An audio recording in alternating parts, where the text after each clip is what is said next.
मैं इसको नबी की अजमत रजा ने बताया, नबी की शौकत रजा ने बताया, हुस्सामुल हरमैन देकर ईमान की तकमील रजा ने बताया। इसलिए खून से ज्यादा कीमती रिश्ता, पलट कर आ जाऊं वहीं। मुसलमानों क्या चाहते हो कि तेरी नस्लों का फ्यूचर चेंज हो? अरे बोलो ना, नहीं चाहते? चाहते?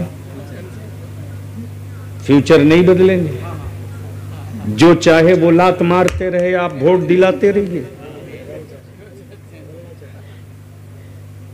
ईमान से बोलो, क्या चाहते हो कि तेरी नस्लों का फ्यूचर बदले?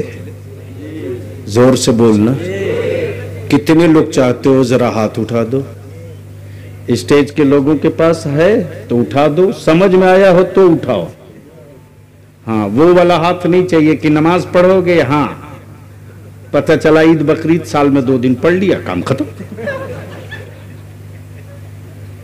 हजरत चोर भी क्या गजब का होता है।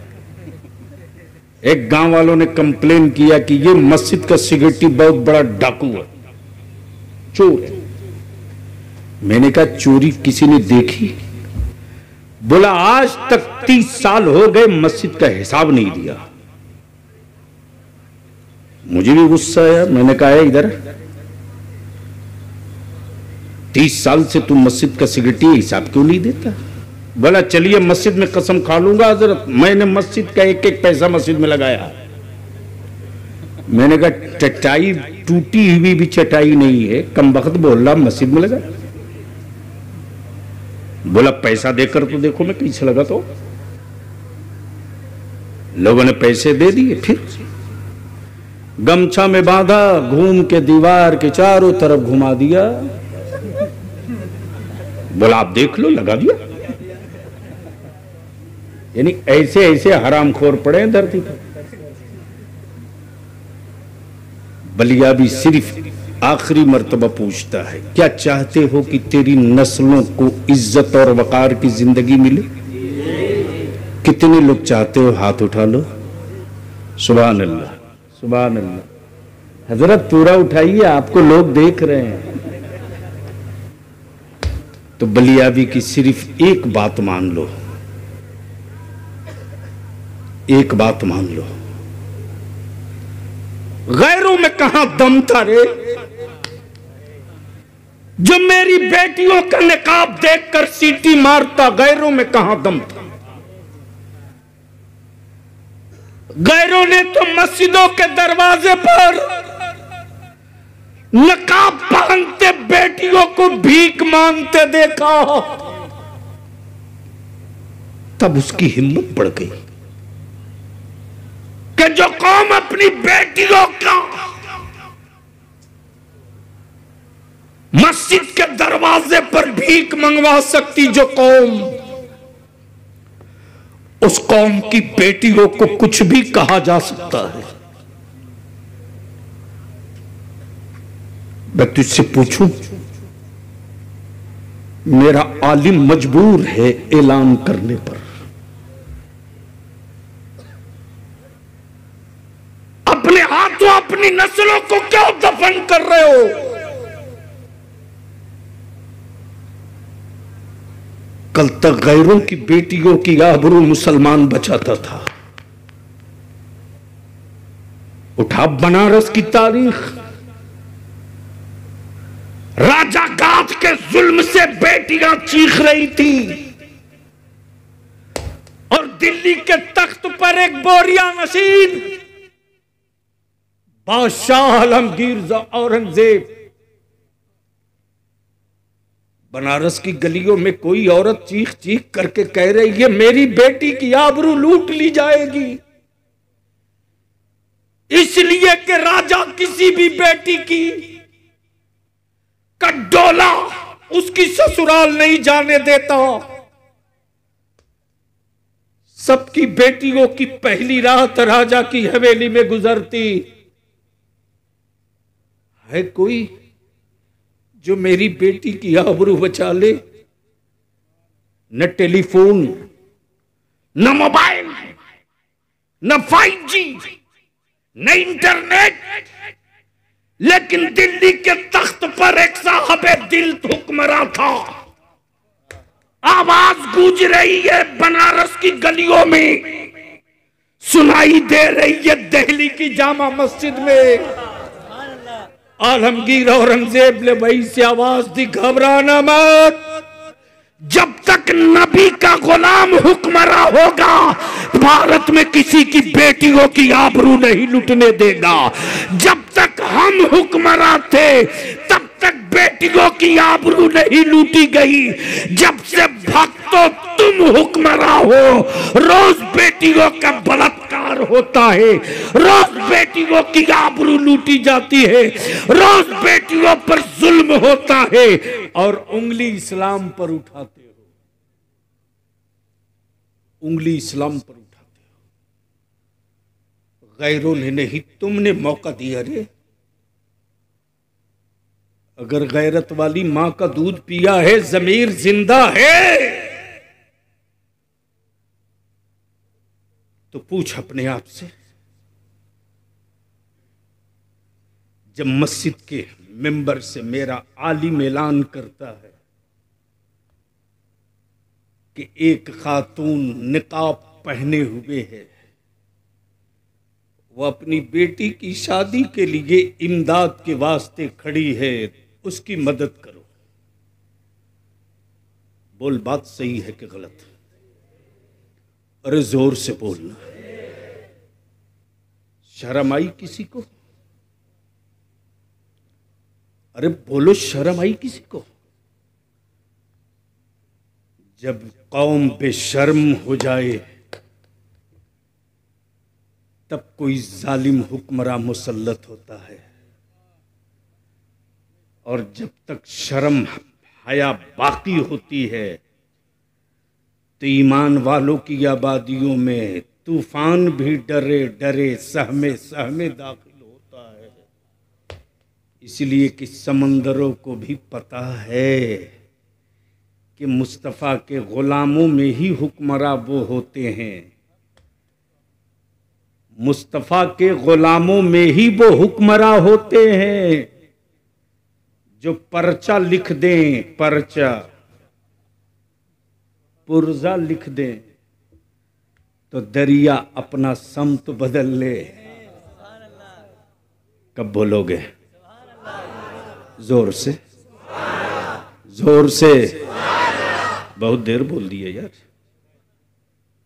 नहीं, आपको क्या लग रहा? आजकल 45 मिनट 50 मिनट बहुत हो गया, वैसे भी जल से बहुत कम कर दिए। क्या फ़ायदा वक्त बर्बाद करने से?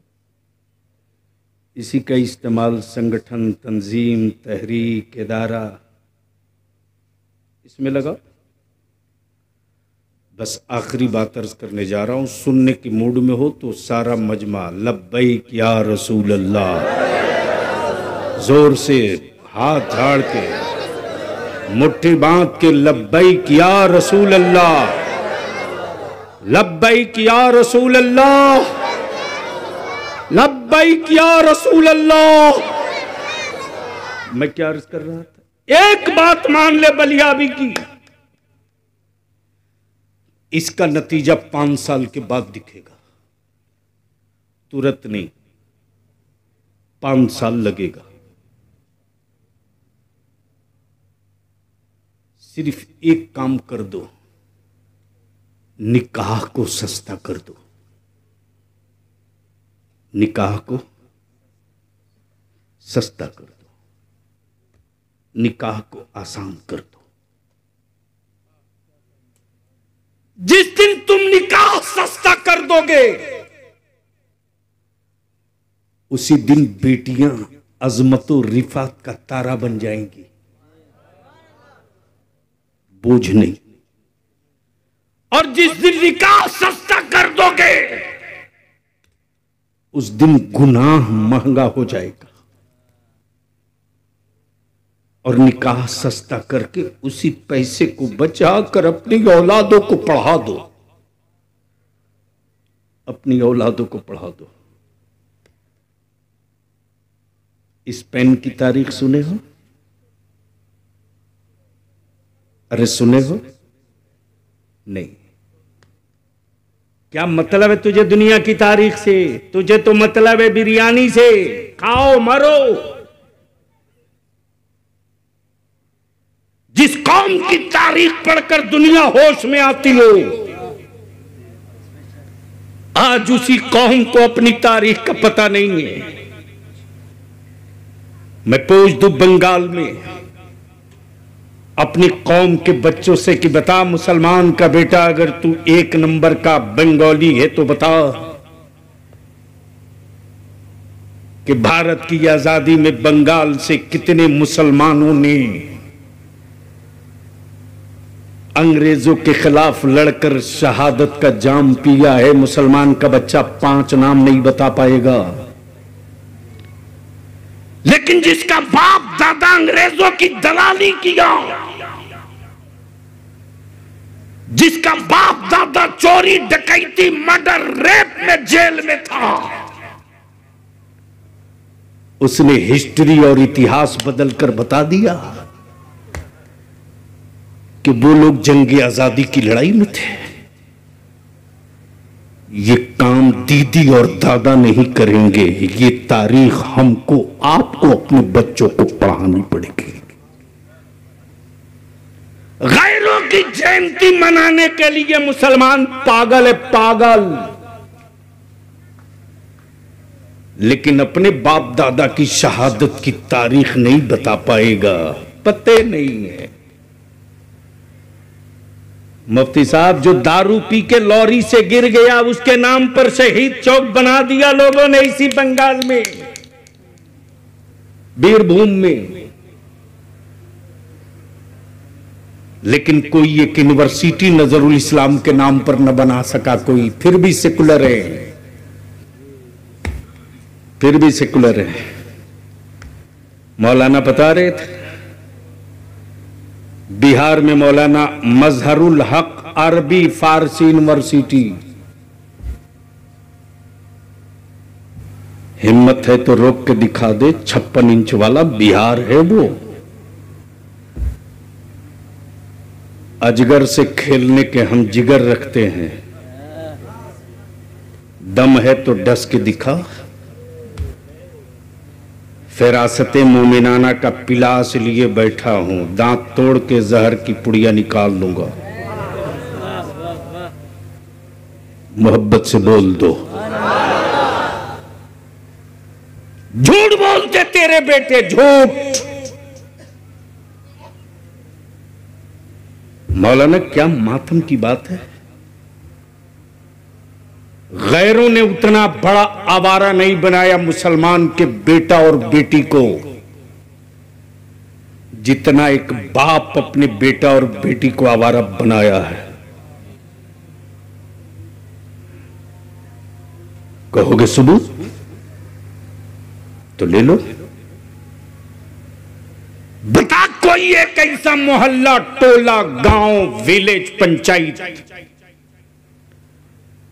जहां रात को 12 बजे, 1 बजे, 1:30, 2 बजे तक मुसलमान का बच्चा मोबाइल में न लगा हो।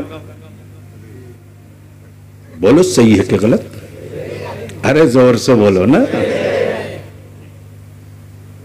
बेटे को बर्बादी का डब्बा दे दिया है, पीर साहब से सुधरने की तावीज मांग रहा। क्या बात रही। और क्या गजब के पीर साहब हैं। ये नहीं कहा कि मार पहले इसको 10 डंडे। सुधरने की ताबीज 1100 से कम का है ही नहीं है उनके पास।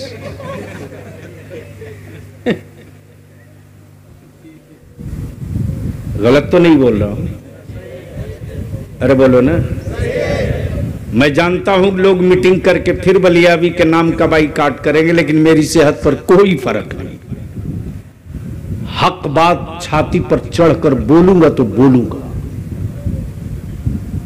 इसलिए कि मुझको आज का हिंदुस्तान नहीं दिखाई दे रहा है, 30 साल बाद का हिंदुस्तान दिखाई दे रहा है। मोबाइल का डब्बा डब्बे ने नाश कर दिया।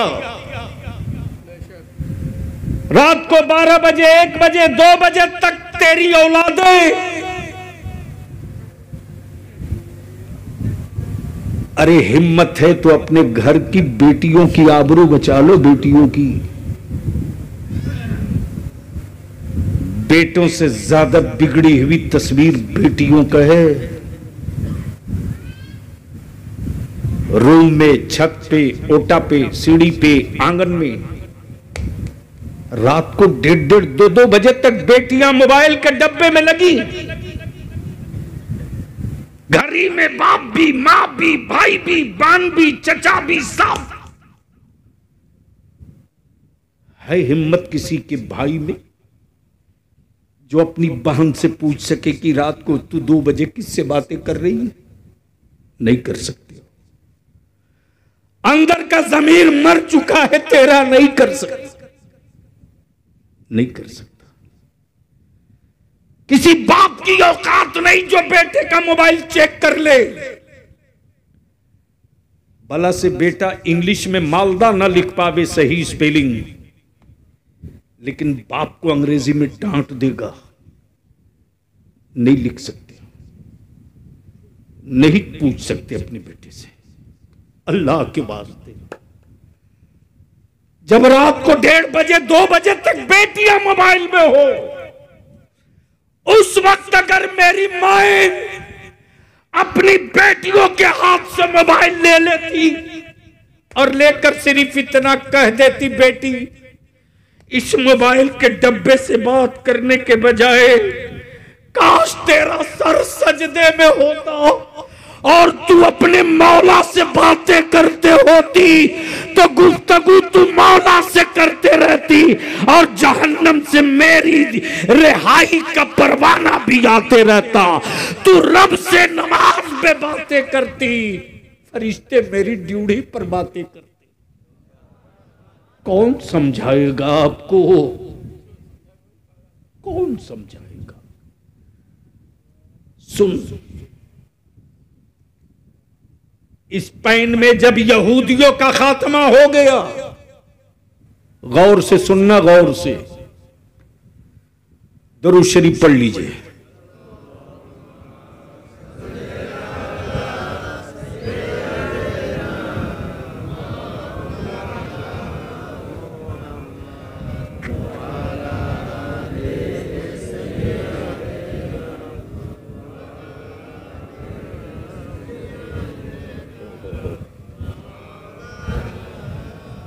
सल्लल्लाहु अलैहि वसल्लम। स्पेन से जब यहूदियों का खात्मा हो गया, थोड़े बहुत यहूदी बचे थे जो जंगल में, गार में, पहाड़ों के दामन में, घाटियों में, सुरंगों में छुपे हुए थे। किस मुल्क में? जोर से बोलो, अरे बोलो ना जोर से। स्पेन में। मदारिस के तलबा की तवज्जो चाहूं, गौर से सुनो।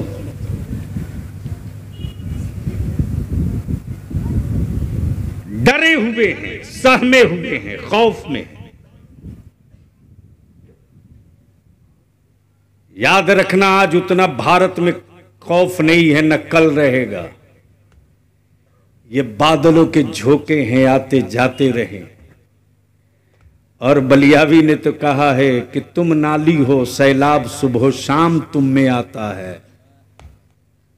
हम समंदर हैं, जिस दिन उबल गए उस दिन तेरा वजूद नहीं दिखेगा।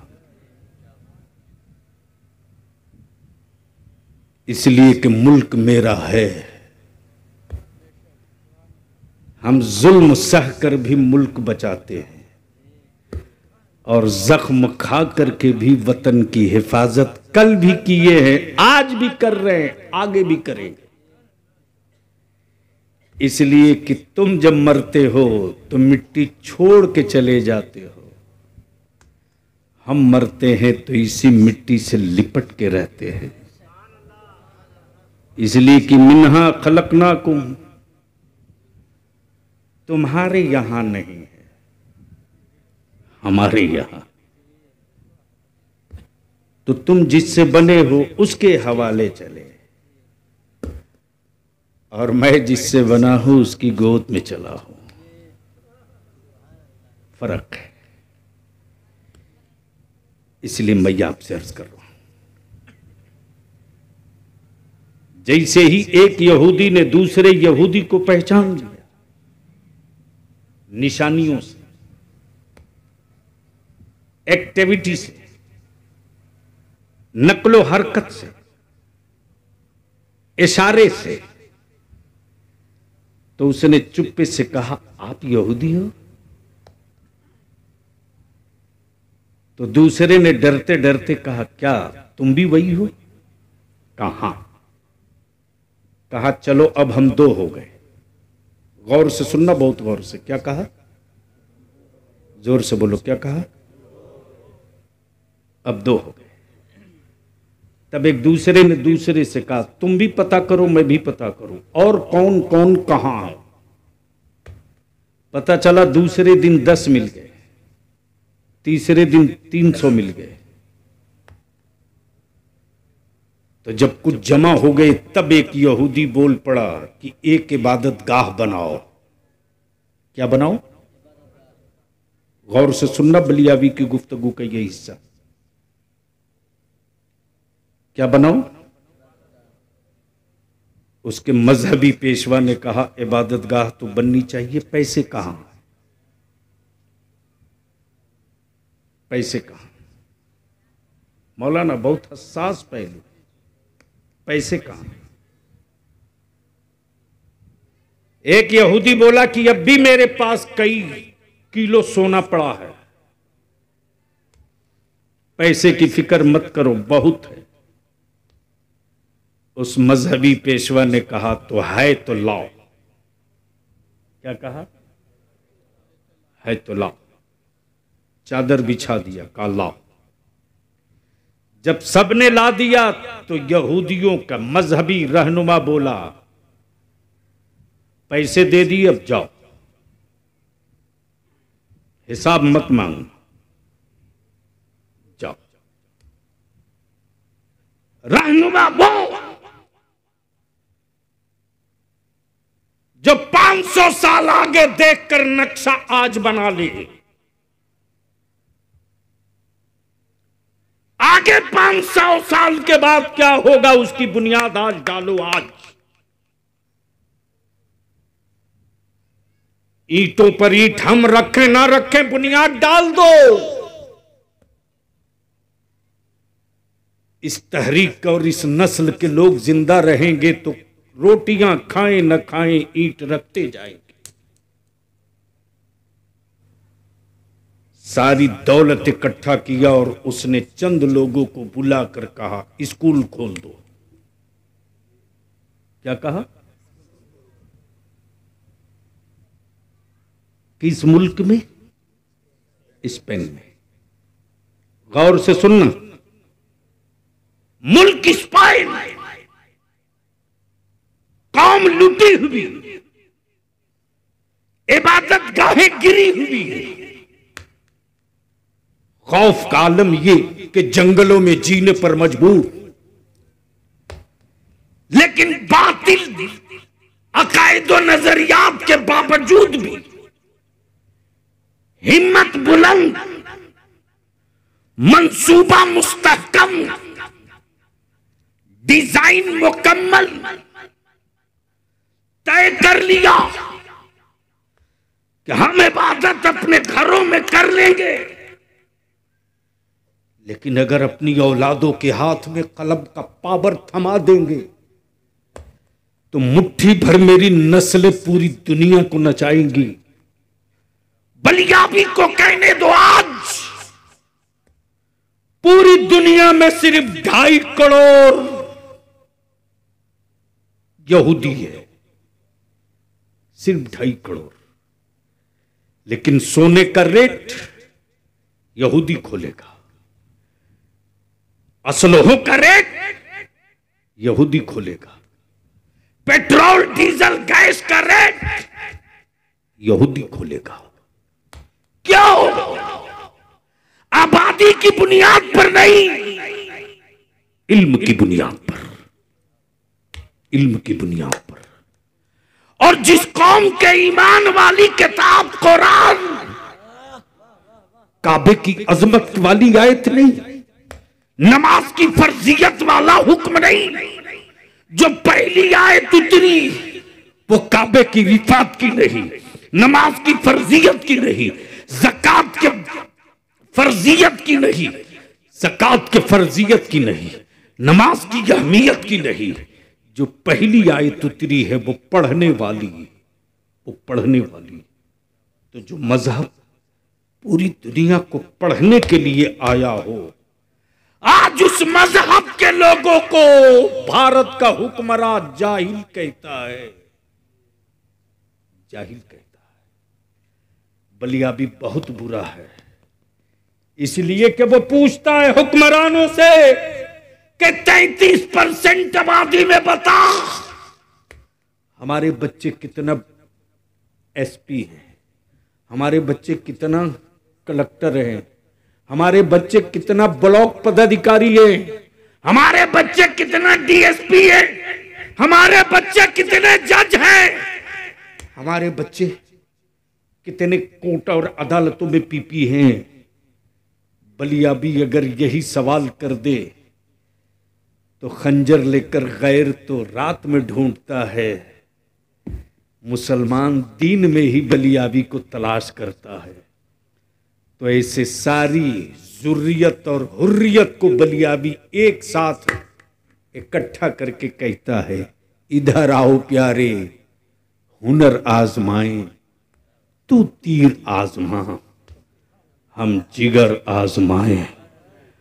रजा के मसलक का ये खादिम पहरेदार है, हाफ पैजामा वालों से भी बचाने की बात करेगा और हाफ पैंट वालों से भी बचाने की बात करेगा। सारा मजहब एक तरफ, तन्हा इस्लाम एक तरफ, सारे मुल्ला एक तरफ, बरेली का अहमद रजा एक तरफ, सारे मसलक एक तरफ, मसलक आला हजरत एक तरफ, सारे मुफ्तियों का फतवा एक तरफ, मुफ्ती आजम का फतवा एक तरफ। और जब इस उलूम का वारिस, इस उलूम का वारिस ताजुश्शरिया ने गुंबदे खजरा पर नजर टिकाई है तो सदाए नहीं, भरोसा मदीने से आ रहा है। कह दो अख्तर कि गुंबदे खजरा पर क्या भरोसा है, कह दो। तो मेरे ताजुश्शरिया की ज़बां गुनगुना पड़ी, जहां बानी अता कर दें, भरी जन्नत हिबा कर दें। नबी मुख्तार कुल हैं, जिसको जो चाहें अता कर दें।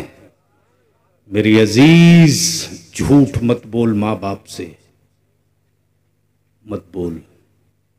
अगर माओ से मोहब्बत, बहनों की इज्जत का ख्याल, मस्जिदों की हुर्मत का लिहाज, तो मेरे अजीज इतनी मेहनत करके पढ़, इतनी मेहनत करके पढ़ कि तेरा दुश्मन नंबर काटते काटते थक जाए, तेरे पैरों के नाखून के बराबर न पहुंच सके।